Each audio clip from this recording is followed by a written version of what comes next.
Hello and welcome everybody to another edition of, well, it's not midweek matters, it's jam and cheese, isn't it? Yes. So you're coming in on the Wednesday now, Brandon, for the, well, maybe not next week because you're getting surgery, aren't you? So, Mate, I'll be here.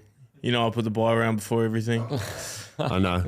Maybe do the potty from the actual bed, the surgery bed. See, there's a thought. There's an insight. There's not a bad thought. That voice you can all hear, by the way, is none other than Denan Kemp, who's joined us as a very special guest. Welcome to the show. And we're here to talk about all things football, but more importantly, the new coffee that you've launched. Yes, mate. Grumpy Coffee. It is. The pre-orders are now available, and I just reached out to my mates at the bar and I said, look, could I jump on the potty and maybe talk a bit of rugby league, but also let people know that Grumpy Coffee is now available, grumpycoffee.com.au. You can pre-order. But that out of the way, guys, that out of the way, I'm here to talk about footy. No, I want to know how you how this all came about. Like, did you go on a South American expedition, A spiritual journey. You know, like spiritual journey. There's a lot that Goes you into know it.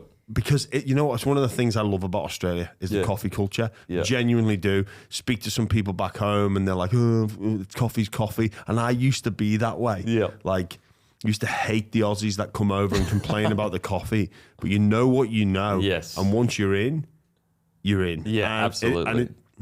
And you can't launch a coffee brand in Australia if it's shit. No, You're you not get just crucified. you're not just plucking this together. You've actually got to put something into it to make it stand out. Absolutely. And I'm not that man that can do that. That's why, so I come up with the idea for Grumpy Coffee. And don't cancel me, but the name actually came from my wife. So we were in Europe, and ever since we'd been together, we'd been like, thick as thieves, very like basically lived together from the day we'd met.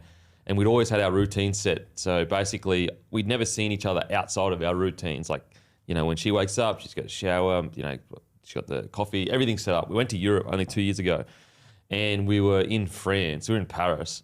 And she was so much so, she was like, I am not leaving this unit until we have our coffee. And we had like the Versailles to go to as like a group tour. So she was so much so that she needed her coffee so bad, she was willing to forgo going to the Versailles in France, which we'd been planning for years and years. And then just throughout that whole trip, like before her coffee, let's just say she was a different person. She was a different person. And that's when I come up with the idea of Grumpy Coffee. But see, I'm just a consumer. I don't have the skill set to actually make the good coffee. And so my brother actually knew a guy that ran a cafe that had like 20 years in industry, absolute gun. His name's Mitch. And so I went to him with the idea. And so basically the quality that you'll get in the coffee is absolutely not me. The branding is all me. The idea for the coffee is all me. But the actual blend, which is PNG, Brazilian and Colombian beans, that's all Mitch. So that's coming from a guy that's been in the industry his whole life. He's owned cafes. He's been a rep for brands before. He's taught people how to actually make coffee, all that kind of stuff. Like, he's an absolute gun. And yeah, so that's how it all come together. So yeah, if you release a poor quality coffee in Australia, especially this is a premium coffee as well. This is not a lower tier coffee. You're getting crucified. Yeah, nice. And you got the beans, you got the pods. Pods. So we got beans, ground, pods. Eventually we'll do some more stuff, but initially, we just got the pods. And our roastery is up in Sunshine Coast. So if this goes really well, hopefully we are to make that even public so people can come down and see the roastery and all that kind of stuff. So yeah, very exciting. And you were saying it's subscription based. What does that mean? You can subscribe. So basically what you can do is you can go on the site, and so it's so annoying whenever you run out of coffee and you're like, oh shit, okay, all right, I'll make sure to make a note of going to get on the internet and getting some more coffee, and then you forget for a day, you forget for 2 days, and you're like, shit, I've got no coffee. Whereas if you subscribe, it just automatically rocks up as soon as pretty much so you can measure like, okay, I'm usually going to go through a kilo of coffee in like 30 days. You can choose for it to come, on the 29th day. So as soon as it finishes, this is already at your door, ready to go. What's your coffee order? Skinny flat white. Cheese? Flat white. Just flat white. Cow's milk. Don't hate me for that. By the way, don't cancel me. Milk of the cow, please. Milk Not of the that cow. Not the milk and What's almond. yours? Bleep this out, Charlie. Almond flat white.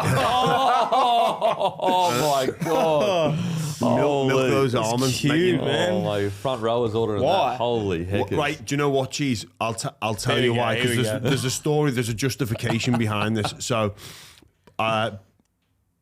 previous to this leg injury where I broke my leg, I was all about just flat white, cappuccino, regular cow's milk, 3, 4 a day. Some people are very judgy about that. One of the things that pisses me off with the coffee thing, how many cups do you have a day?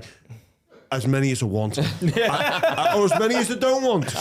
Oh, you have more than 2. Oh, people get concerned for you that you're having more than 2 or 3 a day. It's like, mate, you just stay over there. Yeah. I'll manage this. And I'm not, you have no control over my life.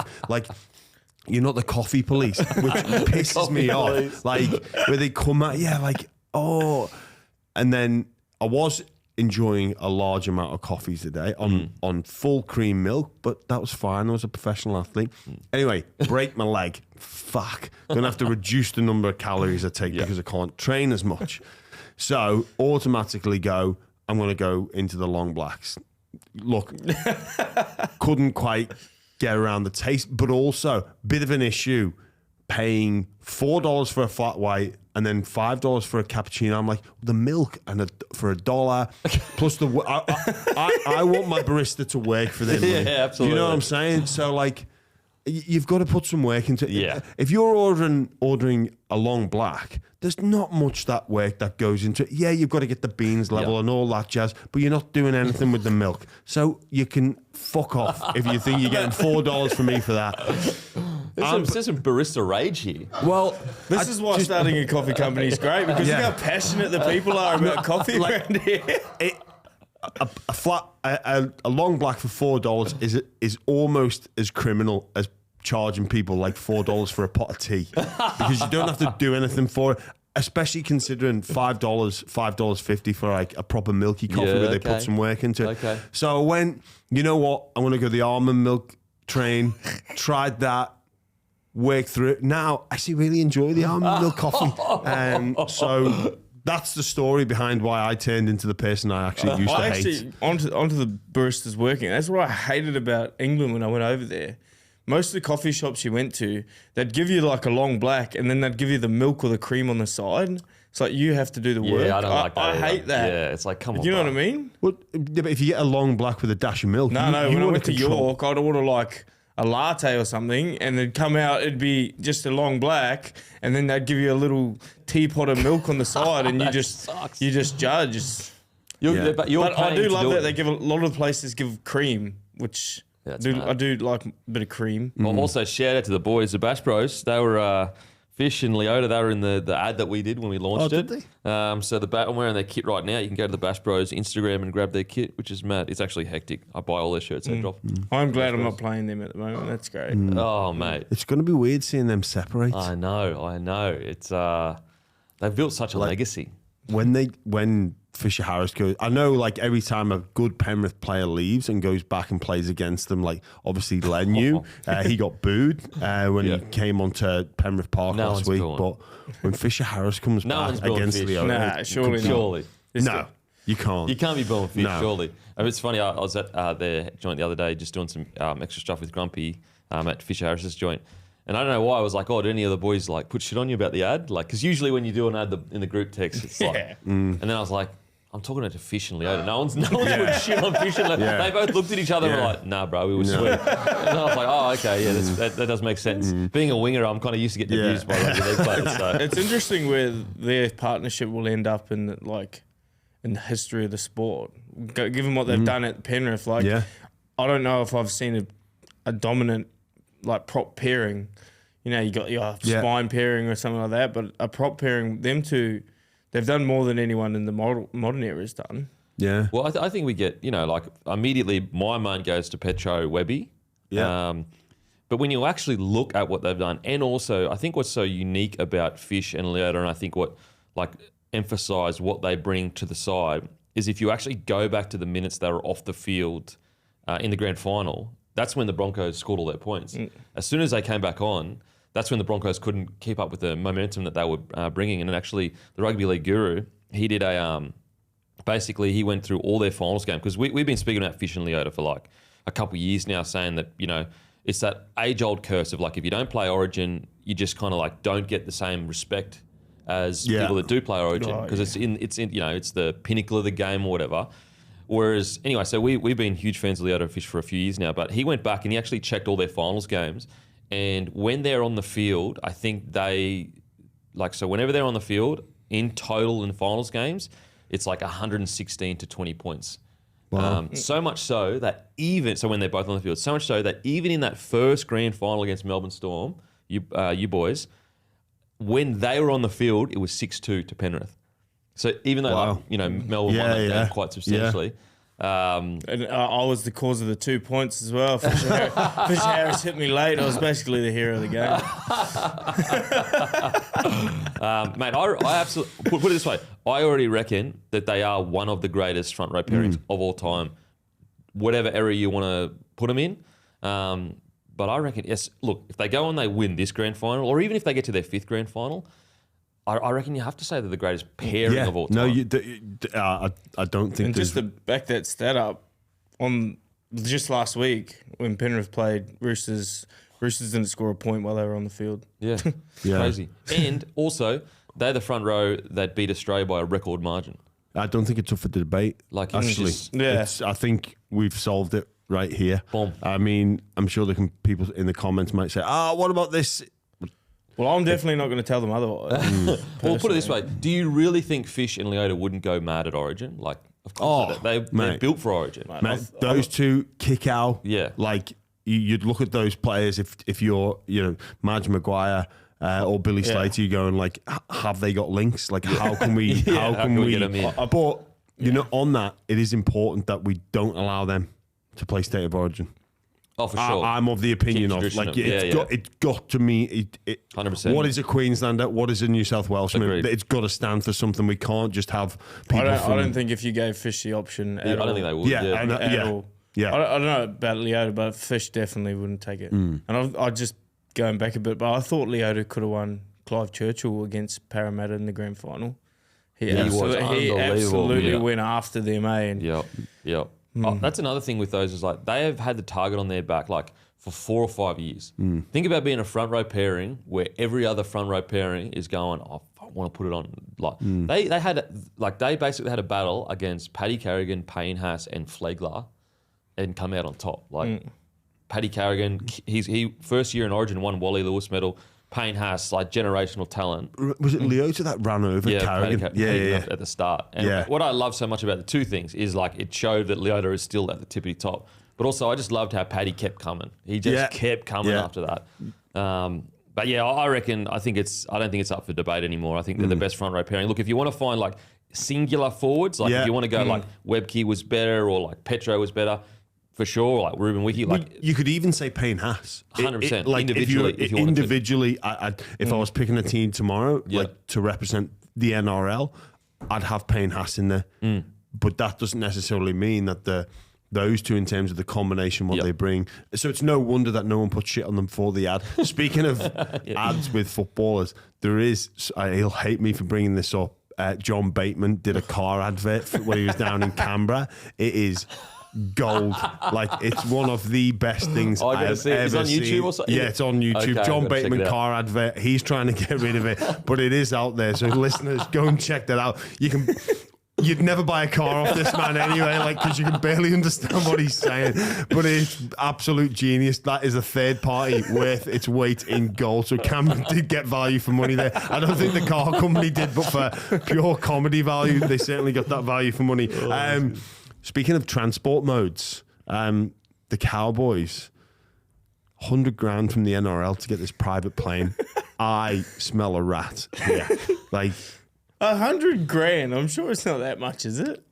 To charter a plane. Yeah, it's only like 20 grand. Is it? Well, I don't know. I've never been in the market for chartering planes before, but surely, right, if you work at the Cowboys, right, and you've got this game against Newcastle, you're not waiting for the game on flights at a Skyscanner just going like, oh, hang on, what staff are going to go down? It's... Do you reckon he was like sitting there going, oh, should I add luggage or not? Yeah. And then it just all sold out. Oh, like... Todd, got some bad news, mate. What do you feel about going from Brisbane? Like, we get the bus to Brisbane. Like, come on. Like, surely you have a connection with this is not the first rodeo. You've got a connection with an airline to go, hey, we're just going to hold these seats just in case. I reckon they've seen this coming and saying, like, hang on, should we just bluff it to the NRL? They've sold out. Do them. Well, because what's weird is I'm pretty sure I heard in commentary when they were down playing the Bulldogs, the Cowboys had booked a private plane to get home quickly. Yeah, for a smash and grab. They spoke about coming to Sydney for a smash and grab job. So this whole yarn about like, oh shit, we can't get down there. It's like you literally just hired a plane 2 weeks ago. Yeah. They ran over the budget. That's why they booked that private plane. Going, look, we're going to have to get bailed out here. Oh man, it'll be interesting. I mean, I wonder what the NRL pretty much is what can they do? Well, you've kind of got to, don't you? Because you can't just say, well, we can't help you out. You're going to have to make your own way down. Well, all the fans will have to sell their tickets back to the players to say, like, because if you're a fan, you come down, well, if there's no game, waste of a trip. But do you reckon the NRL's like, oh yeah, no worries, we'll take care of it. Everything happens, and then they just get an invoice in 14 days for the $100,000? Possibly, yeah. Well, hopefully, the NRL have said to them, look, let's just if you're going to win, they play. If they beat the Roosters, they would go and play Melbourne the next week. Yeah. Who are you talking about? Cowboys? Oh, sorry. Cowboys play the Sharks. Yeah. They'll be. Sorry, correct me. Sorry, take that out. If the Cowboys beat the Sharks, right, they come down to Sydney the following week and play the Penrith Panthers. Let's hope the NRL have pre-booked 30 seats with the airline, so just they can go. Got ya. So if the Cowboys come knocking a second time, if they do get victorious over the Sharks, it's like, no, don't worry, we've already sorted you guys out. Like, so maybe Penrith are thinking that. Look, we'll just book. Got ya. We'll book some seats in advance. Well, yeah, no, the Cowboys should be sweet in getting down here. Surely. Before we get into much of the preview of the games, the Nicho Hynes criticism, is it unfair?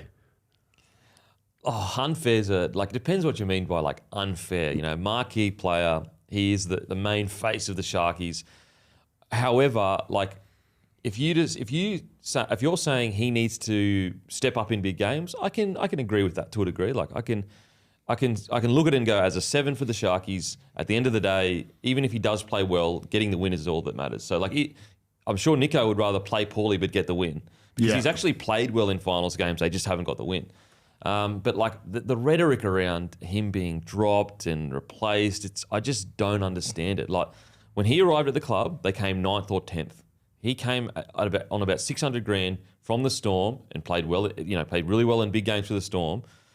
Gets to the Sharkies, they came 2nd, 5th, and 4th. Like, you know how many... Like, I tell you what, Sharkies fans, if you don't want him, I would love to have him at the Broncos. Like, I always say to people, this is a real test of how much you actually... Oh, this guy, drop him. Put him on the open market. Put him on the open market and see how many clubs go, I would kill to have Nicho Hynes on my side. I understand if your argument is, yep, we need him to step up and win a finals game. I agree, he gets paid a lot of money. He's the main guy. But the extreme chat about dropping all that, I think that's insanity. Insanity. Yeah, I'm on the same boat. I mean, he's the best player in that team. When he's on, he's the best player in that team. Potentially, he is. Yeah. Yeah, but when he's on, if he's playing his best, he's the best player in that team. If everyone in that whole team plays their best, then for him to be called to be dropped and stuff like that, it's like Sharkies have won one premiership in about 50 years. Like these former people that are calling for him to get dropped, like they don't really have too much legs to stand on. I know what you're saying, but just... And Dan, even to your point, put him on the open market. No doubt there'll be plenty of clubs that come and would want to acquire his services. That said, though, in the current situation, he's down on form, he's down on confidence. You've got Trindle, who's playing really well, and you've got Atkinson coming off the bench, who, when he was playing, did a fantastic job. So if you're assessing the situation, look, we know the value of Nicho Hynes long term, but just in this moment, at this particular point in history, is it best for the Sharks to go, you know what, we're focusing on the now. We need a win. We need a win this weekend. We don't need a win in terms of recruitment and maintain a marquee player, we need a win this weekend. Is it maybe the best course of action to get the win this weekend to remove him from the team because he just is out of form and out of touch? But I mean, we're talking about a Shark side with essentially no Origin players, current Origin players right now. Went down to Melbourne and played Melbourne at basically their best possible, and also they got a few, they basically got no calls. I reckon pretty much any side except for Penrith that went down to Melbourne and played Melbourne are getting beaten by that amount. To judge Nicho on a game against Melbourne in Melbourne, where Melbourne played pretty much the best game they've played all season long, I just think that you're judging against the wrong team. If they went against a side that was equal on paper, right now, I don't think people really appreciate. The Sharkies are a good side on paper; they're solid. But they got no rep players, as in regards to they got no Origin players that are currently in the Origin side. Obviously, McInnes played this year, but he got dropped when Murray came back in. Obviously, Hynes, he got dropped. They got internationals like Mulatalo, but no one's talking about Mulatalo had a shock on the weekend. No one's talking about that, and he's an international. He's one of their biggest stars. Will Kennedy, their main fullback, he started off really poorly. There were so many little errors. Even Trindle, he was running the ball on the fifth, coming out of his own end. I just don't think that if you actually look at the game, the only thing Hynes did wrong, as in genuinely the moment got to him, was obviously the kick that didn't go in the full. I just think that it's against the Melbourne Storm. They're supposed to be beaten by the Melbourne Storm. Yes, the scoreline was much bigger than what you would expect, but I can't see I'd be very surprised if a spine of Will Kennedy, Brayley, Trindle, and Atkinson could go deep into a final series. I just don't know if they could. Yeah, I think the Sharks are lacking a game manager if you drop Nicho as well. I mean, Atkinson and Trindle, they're ball running halves. There's not really, a lot of maturity to their game style, and I think that's where Nicho kind of takes the cake with that team, and everything runs off him. I think if you just look back 2 weeks ago, they played Manly with Nicho playing in the side, and they flogged them. They flogged them 40-20. Yeah. They're a side that's nearly in a prelim. They're playing the Chooks to go into a prelim. And Manly's more on their level. Manly is more on their level when you look at the exactly. roster. Yeah. It's just you come against Melbourne Storm in Melbourne after they've rested 11 of their players. It's going to be a tough ask. And get no calls. And then you get the one kick, and everyone's brain is just immediate thought is that kick. But again, is that not why he's there? To get the unlikely Sharks to go down to Melbourne and compete and make more of a contest and potentially get the win. When you're looking at the Sharks, can they win the Premiership? It is, if you go, they can win why would the Sharks win a Premiership? It would be because Nicho Hynes puts a season and a final series together, in particular together, that is worthy of the price tag, the hype. Well, I put it this way, what other player who won a Dally M and then the next year was in, I think, the top 5 in the Dally M points? Then the next year after that, he's been injured for 6-7 weeks, maybe longer. Yeah, 8 weeks. I think he's the only player we'd be calling for his head after he returned again. He returned 2 weeks before Manly. He's been back for 3 or 4 weeks. Yeah. He's the only player that could win a Dally M, get in the top 4 I think the top 5 in the Dally M's, and then come back for 3 or 4 weeks. He absolutely put Manly to the sword. So he took it to DCE and tore him apart. And then just one bad game against Melbourne. He wasn't the only one. Mulatalo was poor. I think Kennedy at the start, that was poor. And then all of a sudden it's drop him. I don't think there'd be many other players in the competition that we'd be calling this quickly to drop them. You are correct. And even when he got caught on last, it wasn't his fault. It was Trindle he ran the ball coming out of his own end on the 5th. And it's as I said, I just think that I personally think going down to Melbourne, if we're being honest with ourselves, there's a reason why the line, I think the line was 8.5 or something points. It wasn't a close line. Melbourne are just a much better side. This is the two spines that play each other. Munster, Pappenhausen, Hughes, and Grant versus Kennedy, Hynes, Trindle, and Brayley. That is seriously the best in the competition. Where would you rate that spine? Just on paper, the Sharkies one. Yeah, it's probably 6-7. Yeah, 6-7. In order for the Sharks to go on a run, potentially in this finals, it is going to be about Nicho. I feel for sure. Now, often we look at we judge the on-field performance, but away from the game, can help and affect your confidence levels, and especially in this modern world of social media. It always baffles me this, and again, speaking from a person who's not on social media, it's Nicho said he's turned off his socials. Now, Cheese, I know you've done this as well, but for me, it's like, well, why are you on there in the first place? Like, why are you affected by these people that you wouldn't go for advice for, or go to get advice from anyway? You can't take the opportunity for him to try win everyone's love back away from him by dropping him this week. Yeah. Let him be that guy. Let him be the number 7 that everyone wants him to be. Let him have that opportunity to fight for it. How'd you block out the noise, Cheese? Like, because these podcasts are happening where we're discussing, what the Sharks, the makeup of the team may look like. There's been many people on the likes of Nine and Fox talk about should Nicho Hynes be removed from the team. Obviously, Denan's made a very great case there to say, well, hang on, let's pull it back and get real. But then the headlines are former player, this pundit says this should happen. How do you block out that noise? Well, yeah, like, I know you think it sounds weird, but you get off your socials, you don't read the papers, you don't watch the TV, you solely focus on the game in front of you. And if you can eliminate any of that like outside noise that can bring negative energy into your game, that's what I do. I still now don't watch any of like NRL 360. I don't even like when I'm on the internet, I don't even like seeing stories about, we'll get to this later, but Sandon Smith and that. He's the one on the Axe, and he's like our only real halves option left, and he's going through that sort of social media, just absolutely everyone's wrist-holding him. You just got to eliminate that so you can focus on your own mental state and what you've got to do to get into the game, and not worry about what someone else has to say about what you've got to do. Some Joe Blow knocker that's sitting on the sidelines not knowing what's going on in the game at the moment. So, But I always wonder that, and you should be like that. But in terms of like how you respond, like, so if I'm a player, and I'm sure it did, I remember, Graham needs to retire, and I was just like, all right. Oh, I think brilliant.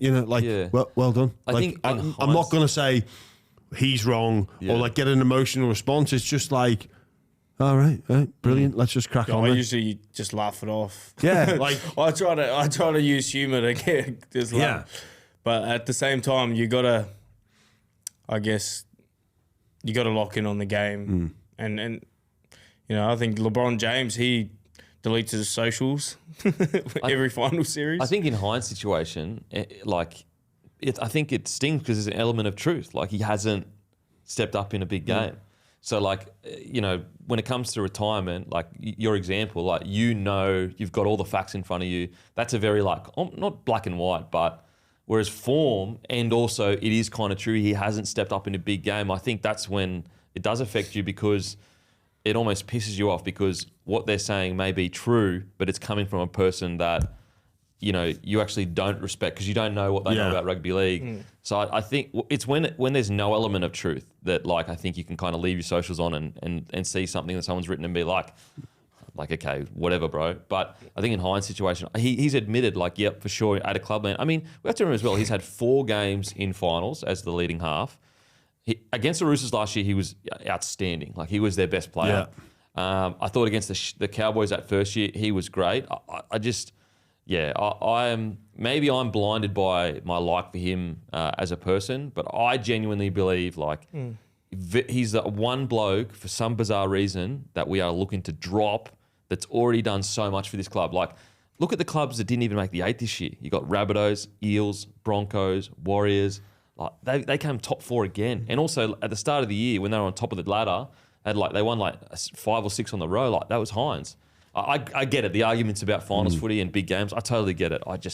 After Melbourne, going down to Penrith could have gone down to Melbourne and got beaten like that. I find it. I don't know. I think I'm backing Hynes in. I think he can become a leader. To answer the question, I think it's unfair.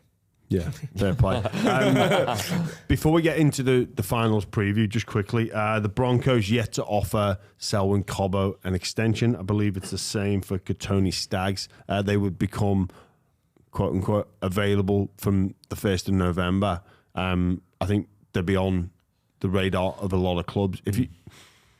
It's an interesting one. Can the Broncos fit them all in? I don't think they can keep both if they go for market value. Yeah, I think that's dreamland. And even if they keep one of those at the value that they should get, it's going to have ramifications for their salary cap. Obviously, Ezra Mam, Reece Walsh, Carrigan, Haas on big dollars, a couple of others in there as well. Where do you think this pans out, Denan, and who would you be looking to keep? Well, first of all, if I'm the Broncos, I would be learning from all these other clubs that have very strict rules about where they put their money. I would be focusing our money in key positions, in the halves. I'd be, there's the obvious ones, like, so Ezra Mam has extended, but there's a Reece Walsh one that hasn't been done. First of all, I'd be trying as hard as I can not to break the bank on Reece Walsh. He's an incredible player. There's no denying that. But at the same time, like, if he wants to win comp, he needs to understand that, like, you getting paid $1.5 million, it's not going to win a comp. Like, if Nathan Cleary's not getting paid that, then you should probably. And I think Reece is the kind of guy that will probably. So there's that. I also think that they need to focus on, if we pay Selwyn Cobbo too much money on Tony Staggs, that's actually money that's we're not going to have to replace Renault. Their biggest problem right now, the Broncos, is to make sure that Renault is replaced. And so I'd go even as far to say is, if keeping even just one of them is going to make it so that we can't replace Renault, then you shouldn't keep either of them. Yeah. Because we've seen at the Broncos, before Renault arrived, wooden spoon. Like, with that forward pack, think about the forward pack Broncos had. Payne Haas, Pat Carrigan, David Fafita. Like, we're talking it crazy. But they had no 7. Just quickly on Walsh. Should the Broncos bluff a little bit and say, mate, you moved back to Brisbane to be in Brisbane, right? You're not going to go anywhere else. You got this situation. Like, yeah. And we know that you're marketable away from the field, but you need to be in Brisbane to do that. If you win a comp, imagine the dollars that come with those, those endorsement level, the endorsement deals come by winning a comp at the Broncos. Like, the players from yesteryear at the Broncos, the Lockiers, the Tallases, the Sailors, the Webkeys, a lot of those still dine out on that, and they get still rewarded after all these years. If they win a comp for the first time since 2006, like, can you imagine the endorsement deals that come? So maybe do the Broncos go to players that are already there, that want to be there in Brisbane, like Walsh did? He came back from New Zealand, specifically asked for a release to go to the Broncos only. Do they lower their contract value in terms of what goes on the salary cap? Yeah, I think for sure. Like, I just think it's as simple as you'd be sitting Walshy down and saying, see Paddy Carrigan, he's on reportedly $750K. He could get way more than that. See Payne Haas, he could get way more than what. See Ezra Mam, he could get. So all these boys have taken pay cuts. If you truly believe, like, they're your mates and we're in this together and we want to win a comp, like, you absolutely shouldn't be getting 1.4 or 3 or whatever's been tossed around. And I think Walshy, because like Walshy and Paddy Carrigan are really close, like, so much so I'm pretty sure that it's like a godfather. And so that I think it's more a matter of not just like going to him and saying like a bluffing per se, but more a matter of going, look at all the other boys that have already taken pay cuts. Yeah. If you respect them, you should be willing to as well. But it's hard because then managers get into ears. And the manager's sitting there telling Reece Walsh, mate, you could get this. And like, yeah, they've taken pay cuts, but you're the superstar. Blah. I personally think that they'll stay together. I really be very surprised if he doesn't look across at the sacrifice Paddy's made, Payne Haas has made, Ezra Mam's made, and go, you know what, I should make a little bit of a sacrifice too. I think if they can get him around $1 million mark, I think it's a good value for both parties. I'm with you on that. The Staggs Cobbo, Staggs has been in a great form in a really poor Broncos team. To be queuing out the door for a guy like Tony Staggs to come to the 16 other NRL clubs. Well, I think the Roosters have $3 million in the salary cap ready to go for 2025. we're losing 2 centers. I mean, Yeah, sure. it wouldn't be. You do the math. Oh, yeah. Roosters math. If you just if you just carry the one, boys, it always works. It always works out. But and the way he's been playing towards the back end of the season as well, it's only putting dollar bills, but it's about where clubs are at, because a lot of struggling teams probably they're in the same boat as Brisbane. They can't just be offering a Katoni Staggs $800K because he's a great player and everything, but it doesn't really affect the game as much as what a halfback would or a number 6 would. And I think clubs are starting to learn pretty quickly that investing in your spine. If you ever look at Melbourne Storm, their spine is stacked. Yeah. But then where else is stacked? They get players like Trent Liero on dirt cheap cash that are playing, running for 200 metres in finals games against the Sharks. Like The front row's Josh King and Kamikamitha. And I'm not, no disrespect, Yeah. like, they're Well, battles. Nelson's on a good screw though. I mean, but he played 29 minutes on the weekend. Yeah. But Nelson's been there for yonks. Yeah. Nelson wasn't always on fucking 700K, you know what I mean? All right, with Staggs and Cobbo, if maybe the managers are putting the feelers out, clubs they can get desperate. Is there an argument there that one of those two could play fullback and then therefore get that's what I fullback was money? about to I think Cobbo maybe he's shown some versatility. I don't know if Staggs could play fullback, not putting any limitations on him. I just think he's a better out and out centre. But no doubt those are the conversations that the managers will be having with other clubs in terms of like, well, maybe he could be your fullback moving forward. I think, I know, like, this is perfect world, but like Selwyn Cobbo, for me, I really feel he still has at least 2-3 more years he needs in a good system before he starts going, I'm a marquee signing to play fullback. I just don't know whether he's ready as a player and at his age to go to a club on $1.2 million and be the main man. Not talent-wise. Like, talent-wise, absolutely he could go to a club, but more just like week in, week out. If you're getting paid, like, I think a lot of young fellas don't realise, like, if you're getting paid $1.2 million, if we lose, it's your fault. Yeah. Even if you played well, it's still your fault. And that's a lot of pressure. And I would personally, whether it's at the Broncos or someone else, I would personally just love to see Selwyn focus more in just rounding his game out over the next 2 years and then go for the big contract. It's going to be there for sure. Like, look how good you are. It's there, just a year or two. And whether that's somewhere else or Broncos, I think it's what's best for him. That's experience, though, isn't it? That's exactly. And also manages in that's people's lived experience. Yeah. People want the world yesterday. But it's going to be interesting. 2 quality players. They would be big losses to Brisbane. I think, ironically, it is a really weird situation that the Broncos find themselves in because they just let Herbie go. And I think there's a lot of people that would go, if you had Herbie, Staggs or Cobbo right now, which one would you sign? People would sign Herbie due to the consistency that he's given you an 8 out of 10 most weeks, whereas, Katoni has a tendency to go like a 9 out of 10 and maybe a 6.5 out of 10. And I just think with Katoni, the key for him is if he can just get like anywhere from 15 to 20 runs every game, not every second game, every game, then of course you keep him, especially because he wants to stay as well.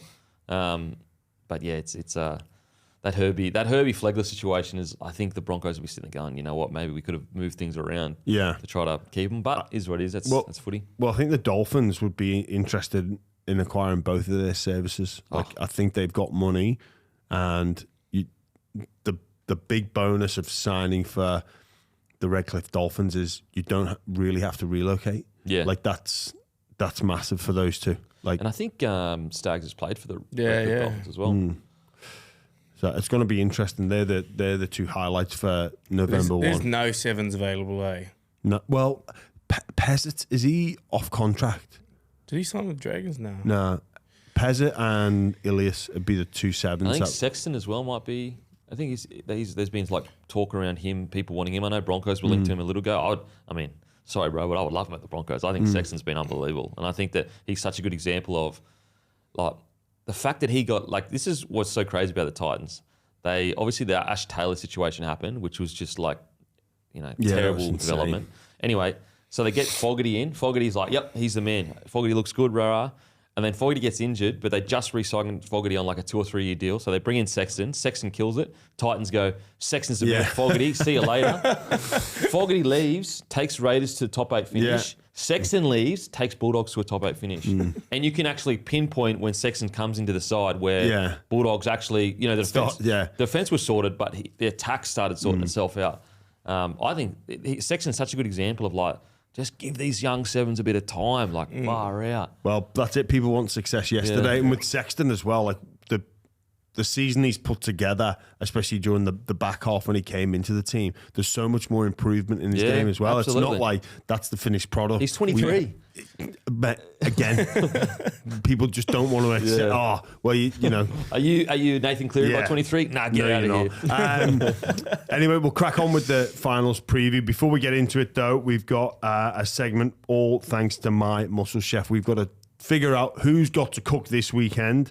My Muscle Chef fueling everybody, every goal. They have outstanding meals that I go and buy myself because producer Charlie White got all the free ones sent to us by My Muscle Chef. He has bought, let's just say, a handful of protein bars with him today. I believe My Muscle Chef would have sent significantly more, but he's given me about 6. So if anybody out there, I know that My Muscle Chef will be watching this, seeing how the segment goes. If you could send them to my address and not to producer Charlie White, because he is pilfering them. Although, and he's brought them in like a Woolies plastic bag. Oh mate, the bag that he's they come in a box. Like cheese.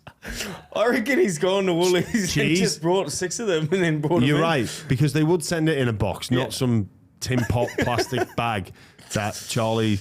In fairness to Charlie, he is bulking up. I know he's ready for a big summer on the beach. Is that why he's coming with his shirt off this morning? Well, very weird. Very weird. He's quick to get it off. I was like, am I at the right studio? When you open the door.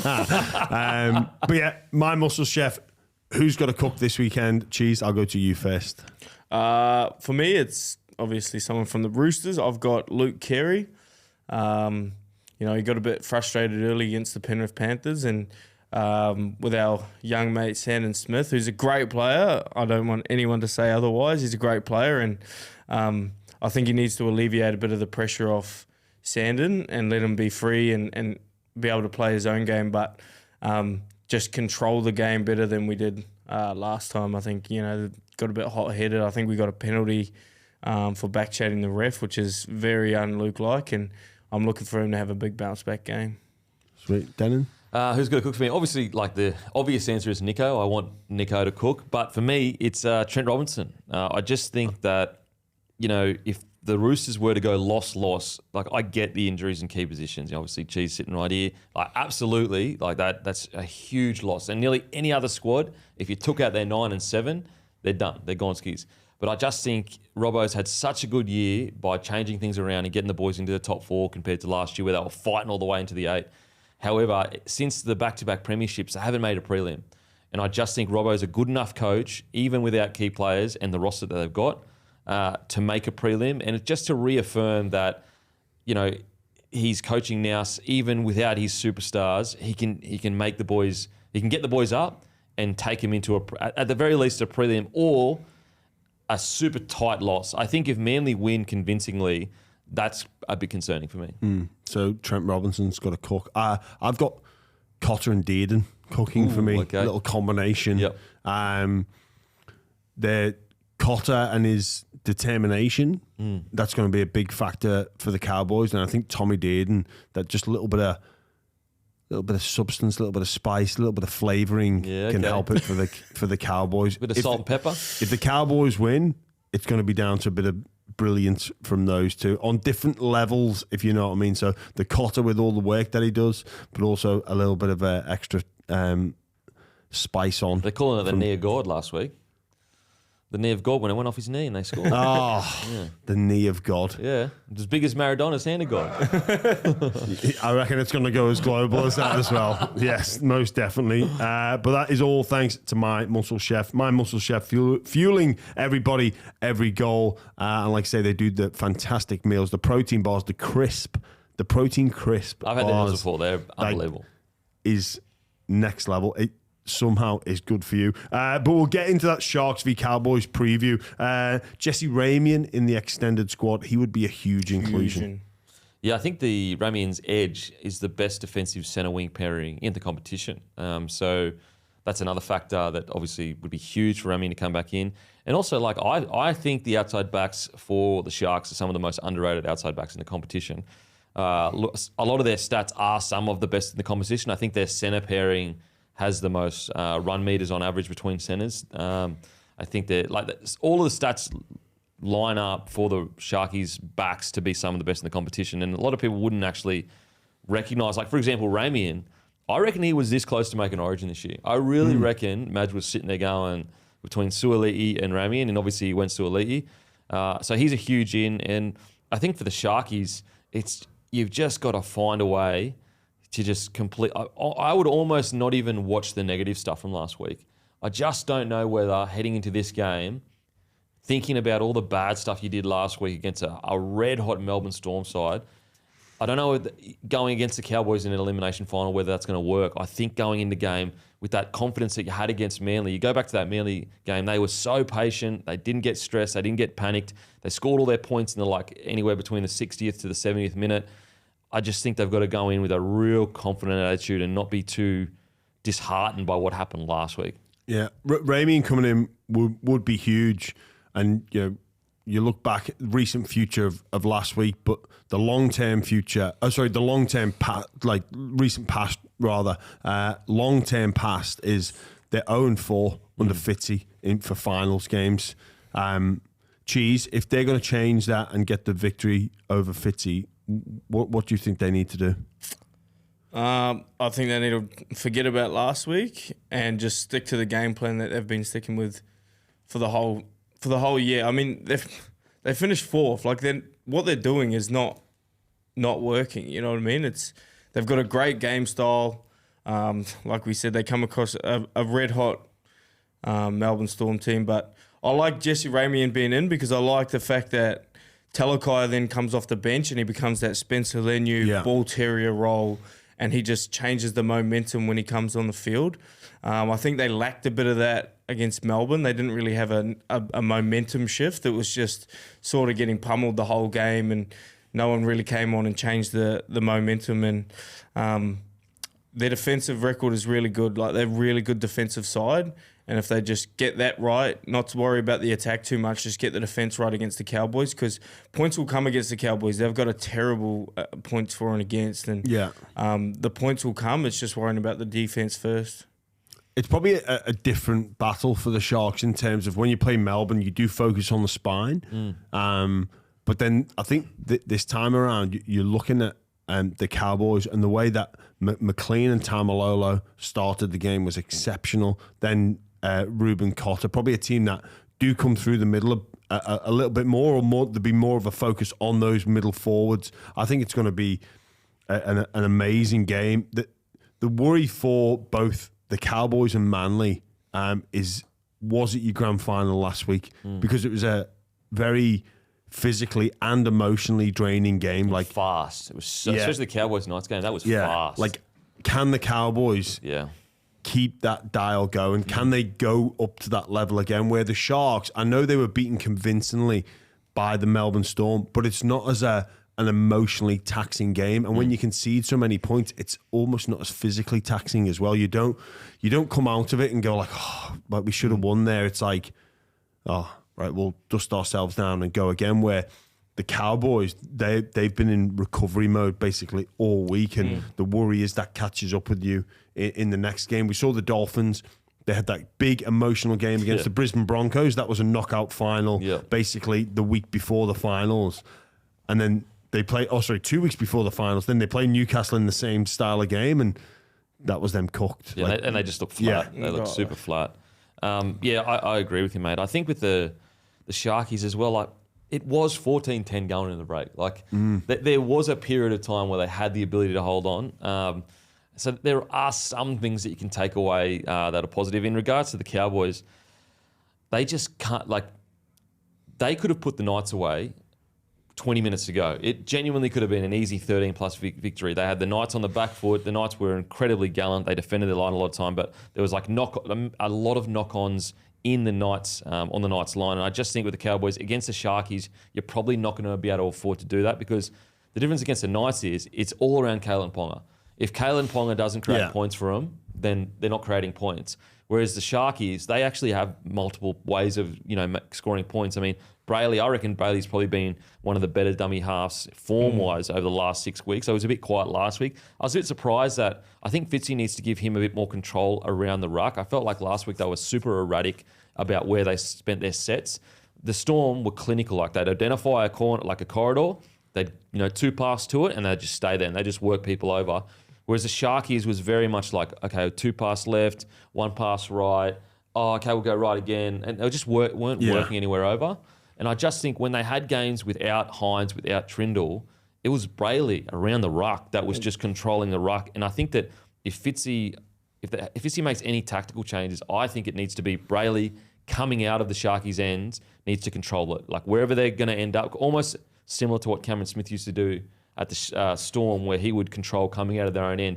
And sometimes, you'd see Cronk and that. They just sit back and just let Smithy take care of everything. And I reckon there's a bit of merit in letting Brayley have a bit more say about where they're at, coming out of their own end anyway. Geez, who have you got in this game? They're 1-1 in the regular season. The Sharks have actually pumped the Cowboys very, very early on this season. I've got the Sharks. Yeah. I think the Sharks will win, but just for them moving forward from last week, their 5th tackle options just need to be way better. And if they get that right, early kicks, do stuff like that, get down there. If they get the territory battle won, they'll win the game. I think 13 plus if they get that sorted. But I reckon they'll beat the Cowboys. One battle I'm keen for. I'm pretty sure it'll be Hill and Lukey versus Nicholas. Oh yeah. Oh man. And if it's not, it's Nanai. So it's like either one. Pick your poison. I can't wait for that battle. Look, I want the Sharks to win just because I want this whole finals monkey off their back. I just want it done for them so they can go, you know what, we did it, it's all good.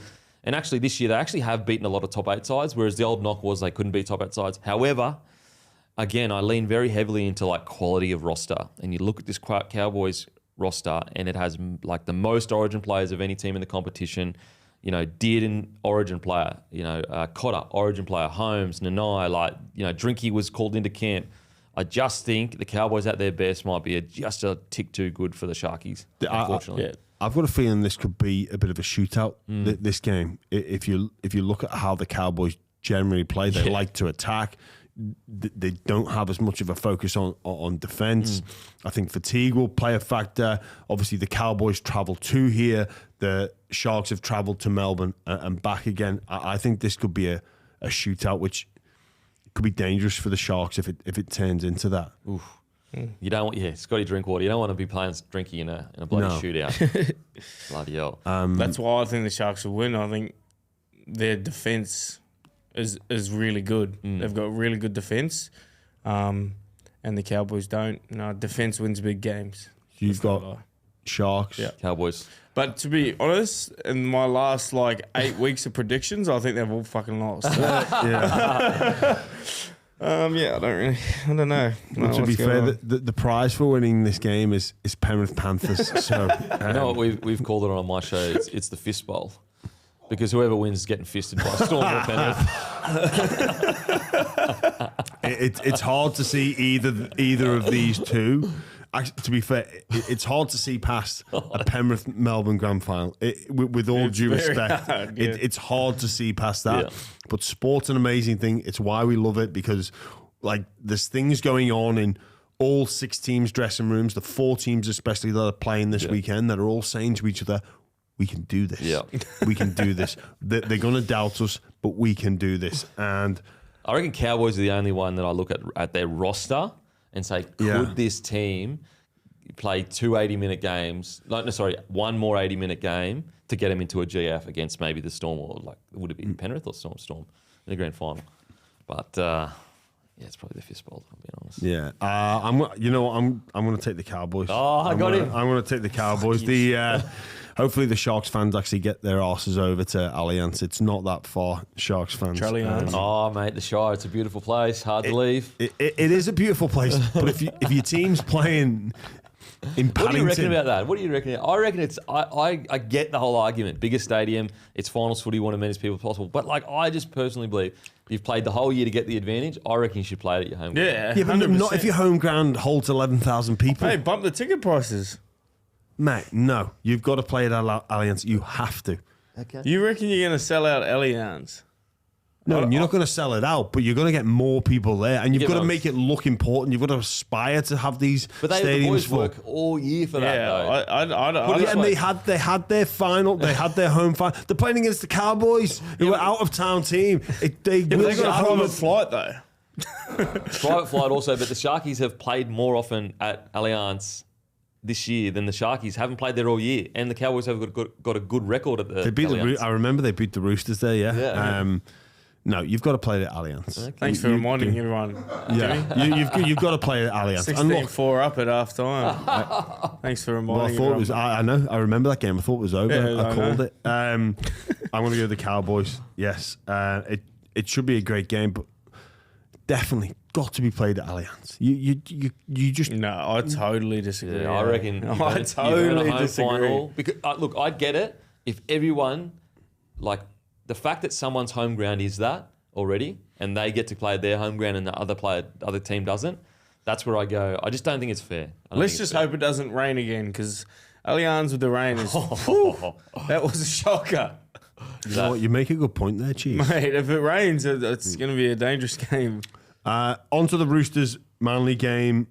Look, the Manly Seagulls, I thought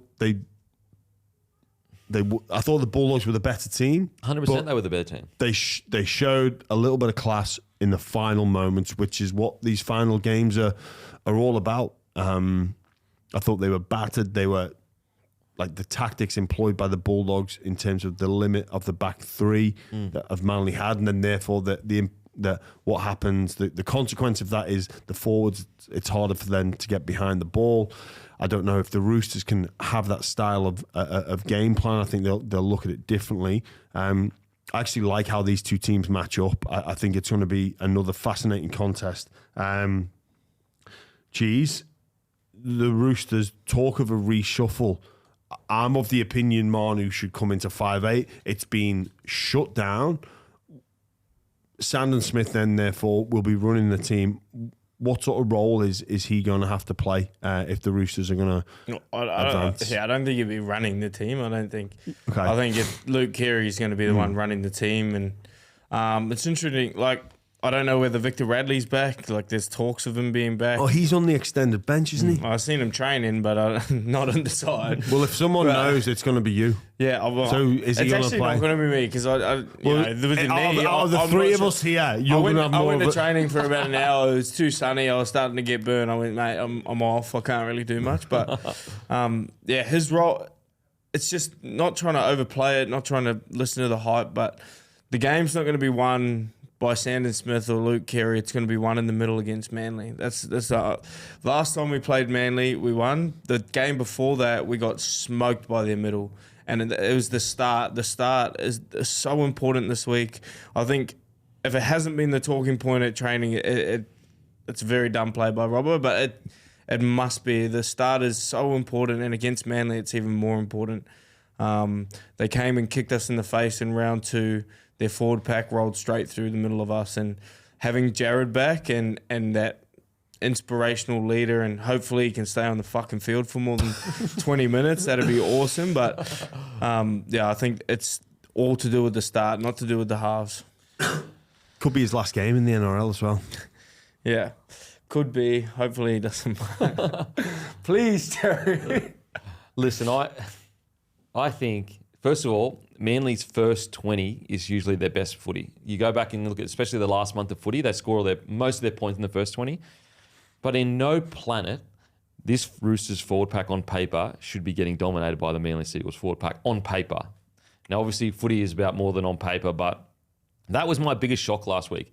If the Roosters had gone out there and gone, okay, it's going to be a 50-50 battle, field position will be relatively equal, but because we've got a new spine together, we're a little bit clunky, so we can't score points. If that had happened, I would have said, yeah, sweet. What blew my mind is just like the Roosters forward pack on paper is essentially an Origin forward pack. It's unbelievable, and it just got blown out of the water. I think this week, if the Roosters forward pack get dominated, like that's a huge alarm bells. Like that, it should not happen. So I think the Roosters forward pack will be too big, too strong.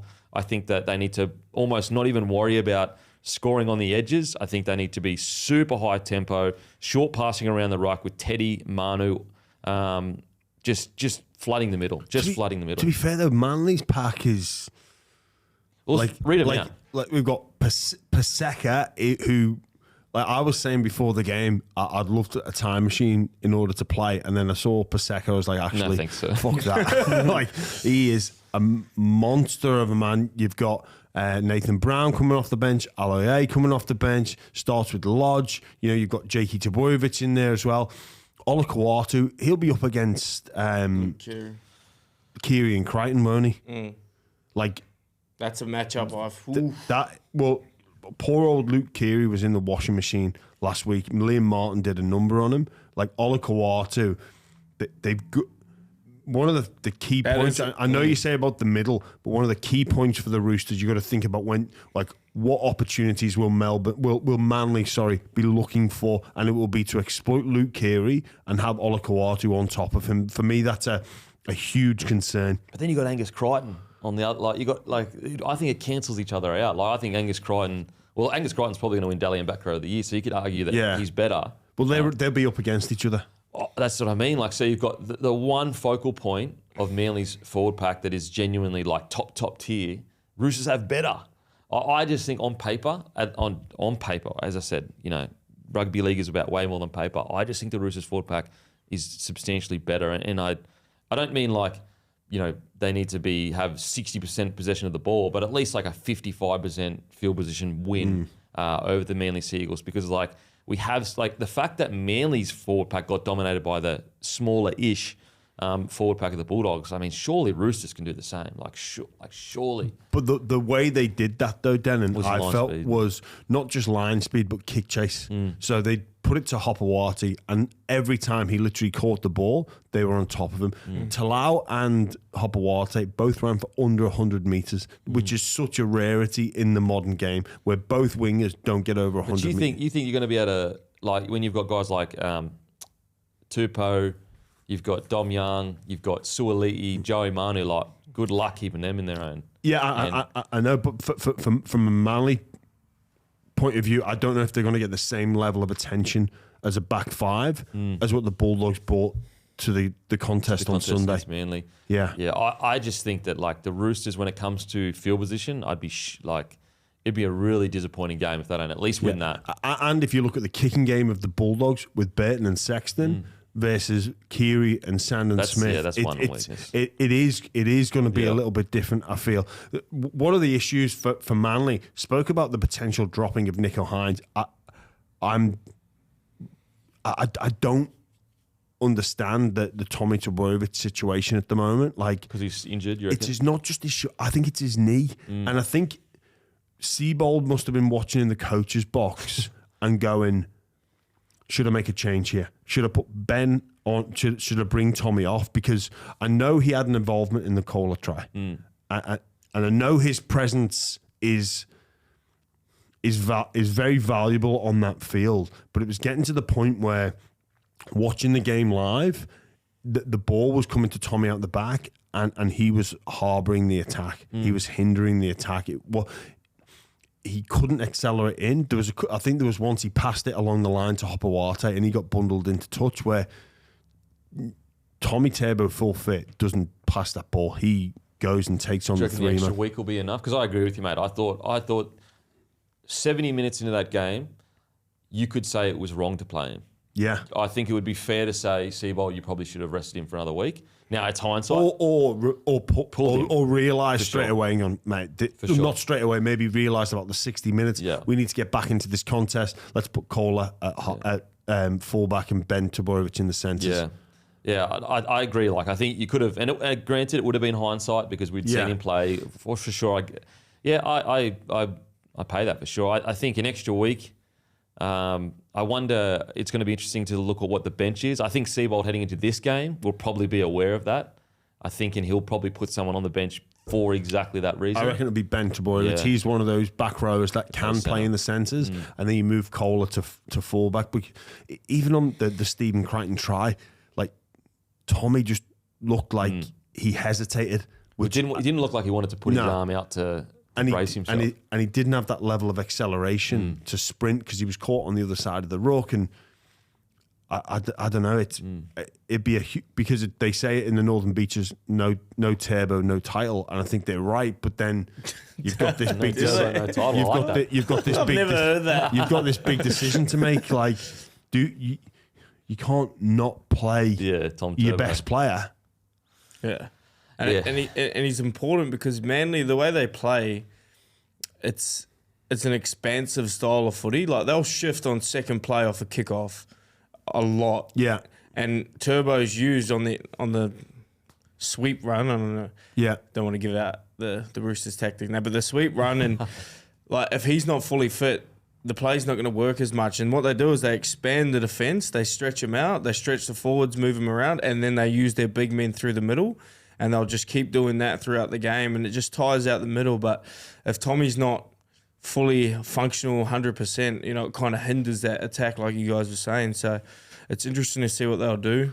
I think he's an unreal player as well. Well, just on that play where they shift from yardage, Tommy Taborovich is the big decision maker. So he's the decision maker in terms of, do I pass to the centre or do I just accelerate here? But if I'm coming up against that and I know Tommy can't run, I'm going to make him run, or he passes early, and then therefore we just slide off and negate the play, like the Bulldogs did when they threw Hopewadi into touch. So, well, not only is he the decision maker, he's the guy that's got to create the overlap. Yeah, and if he doesn't have that 100% pace, he's not creating any overlap, and that play just gets shut down pretty easily. So.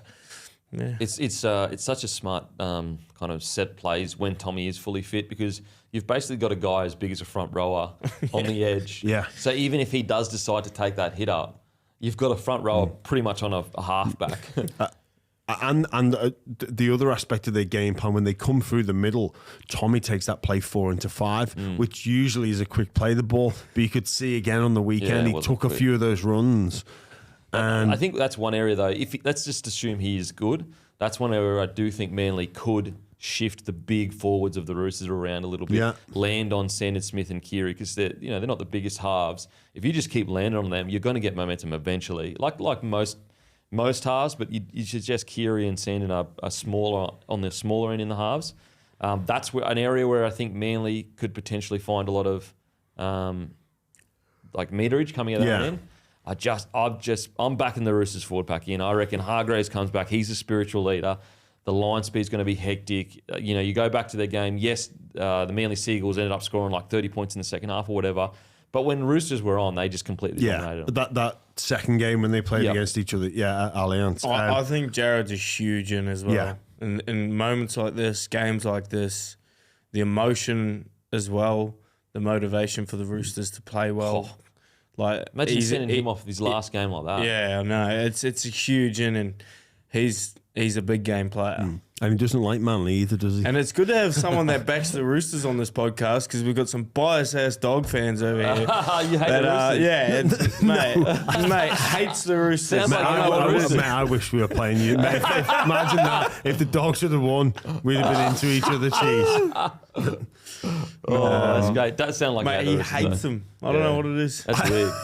Is it an English thing or no? I don't know. I don't know where he's pulled this from. Do you have Roosters over there? That's something someone that hates the Roosters would say. Yeah, of course. One of the concerns for Manly would be looking back at that game as well and going, against the Dogs, they looked gone. Yeah, for sure. They looked fatigued, and the try that Kohler scored come from inside their own 30. Without that, they looked out on their feet. I would have loved, what I find so fascinating about Ciraldo is his ability to create a game plan for big games. I'll never forget last year. It was the last year. So when the Bulldogs were struggling, like, roster was completely different. They didn't seem to be listening to Ciraldo. But even when they were bottom 4 or whatever, I think they went up to Penrith. And for the first 40 minutes, it was like, holy shit, we have found the secret to beat Penrith. Obviously, Penrith eventually went on to win the game. But I thought the game plan that the Bulldogs executed last week against Manly was unbelievable, phenomenal. And also just to put key players off that hadn't been put off in a long time. Like, Lehigh Hopewadi had been the star, like the rookie. Like if he had been playing for the whole year, he genuinely could have won Rookie of the Year. Obviously, Galvin could as well, but the stupid rule or whatever. But yeah, I'd love to hear him plan out a specific game plan. Because like the Bulldogs that played Manly this week, that wasn't the same Bulldogs that played Manly a few weeks ago. Oh. And so I just think Ciraldo's game planning for big games, it's super impressive. Super, super impressive. And how like detailed it is. And also to get 17 blokes to actually do it. That's the hardest friggin' thing. Is you know, there's plenty of smart coaches out there, but they don't have the ability to actually get 17 blokes to friggin' execute the game plan. So is he your coach of the year? Ciraldo. I mean, look, it's Ciraldo or Bellyache for me. I'd go Ciraldo because of where they came, but also the key to Ciraldo. Oh, look at he's got a stiffy over there. I heard it hit the table. No, I think what excites, what I respect so much about Ciraldo is like, so all through last year, there was this whole joke on our podcast where I would be like, Bulldogs fans, stay patient. You've got some of the best young juniors in the comp. You won all the juniors. You've signed, I think it's Woods that's come through. You've got all this good stuff coming through. And so I was the most patient out of anyone following the Bulldogs last year. And even I got to the point where I was like, Ciraldo, like, what's happening? This defense is just not working. Anyway, what I love so much about Ciraldo is that he was like, it's my way. I'm going to live or die by the sword. Yeah. He did not compromise once. And I guarantee you most rookie coaches would have said, shit, this is not working. You know what? I'll just bend my will a little bit. Yeah. And I'll let these few things go so that I get less pressure from the media and pressure on it. But he didn't do that. He just said, nah, and comes out this year. Cleaned his whole squad out. Crazy. Crazy. Cheese, just to wrap up the preview, I'm assuming you're going with the Roosters? I'm not going to comment. Just because the voodoo I've been putting on. Oh, yeah. Okay, I'm not going to comment on respect. this one. The voodoo I've been putting on everyone is crazy, man. Denan, you're going Roosters. Roosters? I think Roosters. I think that they've got one huge 80-minute game in them. This is going to be it. There's no way they're going to send Hargreaves out like in a elimination semi-final. Yeah, I'm going to make a prediction. The Roosters will be celebrating Mad Monday in Melbourne. Oh, wow. Okay. In Melbourne. In Melbourne. But they get the victory against I thought you were Manly. going to go the Bulldogs for a second, honestly. No, I'm going to take the Roosters in this one. I reckon this is the pick of the game. The games like they're going to be two great semi-finals, but this one there's a bit there. There's a few subplots like Lodge is playing his old club. There's a lot going on, but Apparently he was playing for a can of Coke or something like that, he said recently. I'm liking the Roosters. What about all that money at the Roosters? Yeah, who Paying cares? blokes can of Cokes. Cheese, surgery tomorrow. Surgery tomorrow. All the very best, my friend. Actually, I'll work out what time. Denan, thanks for joining us, mate. Thank you so much for having us. Looking forward to sampling some of this fine coffee. This is all yours, boys. All yours. Leave it here. All right, yeah, brilliant. Yeah. Don't fight any It's been Roosters, good. though. It's actually fun. Denham's actually the one that created the hectic cheese. Really? Oh, part of it, not all of it. Not all of it. No, the definitely. hectic bit. No, he created the hectic cheese, like the hectic bit. And I don't know where the fuck it came from. I don't know. either. Where did it come from? Well, I just started making memes like, I wonder what the cheese is doing right now. It's probably pretty hectic. Mate, like it was after we won the granny, so like I got a bit of traction, and then every fucking time I put up a photo on Instagram, everyone like there'd just be so many comments saying hectic. That's brilliant. And then it'd just be like I'd put like one of me walking on the beach with shoes on, and someone goes, "Fuck, man, shoes on the beach, that's hectic." Brilliant. Well, Denan, thanks so much for joining us on this finals preview show, and thanks to our listeners. We'll catch you very soon in the coming weeks.